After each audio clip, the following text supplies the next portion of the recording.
Sony just confirmed it. An ILME prefix has officially been registered with Chinese certification authorities. For those who follow Sony's internal codes, that confirms it. The Sony FX32 is no longer a rumor, it's reality. But in 2026, Sony isn't just fighting to make a better version of the FX3.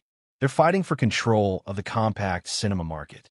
With Canon pushing the C50 and Nikon turning heads with the ZR series, the FX32 has to be more than just a spec bump.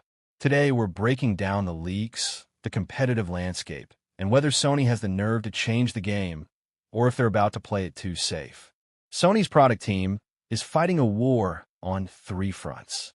Externally, Canon and Nikon have finally entered the compact cinema space with legitimate alternatives. Internally, Sony is building a new sensor platform shared by the FX32, the A7S4, and potentially new ZV models. This creates a high-stakes dilemma. Give the FX32 too much, and you cannibalize your own lineup. Give it too little, and you hand the market to Canon. And let's be honest, the original FX3 is still a powerhouse 4 years later.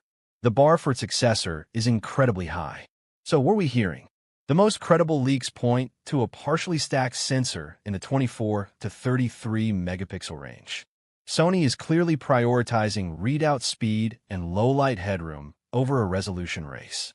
We're expecting 6K over sampled footage, a massive reduction in rolling shutter, and the big one, 32-bit floating point audio. This isn't just a feature, it's a total workflow transformation.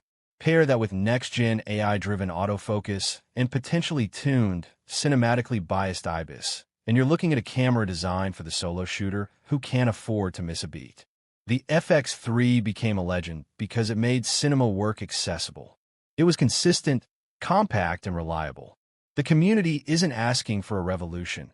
They're asking for a fix. They want the shutter fixed, the audio ceiling raised, and the stabilization smoothed out, all without wrecking the ergonomics or the menu system that professionals have spent years memorizing.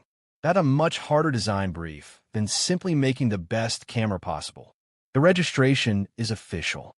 Sony traditionally uses this prefix for their cinema line, and the timing, just weeks after Canon's recent moves, feels very intentional.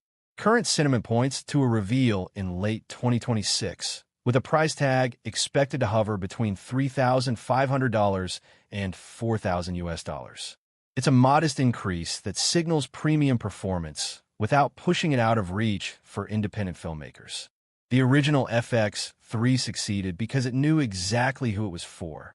The FX32 has one job, to be that camera again, but smarter, faster, and more future-proof. If Sony hits these marks, they won't just keep their current users. They'll make it nearly impossible for others to switch. What's the one feature you need to see on the FX32 to make the jump? Let me know in the comments below. If you want the latest breakdowns as soon as they drop, subscribe and hit the bell. Thanks for watching.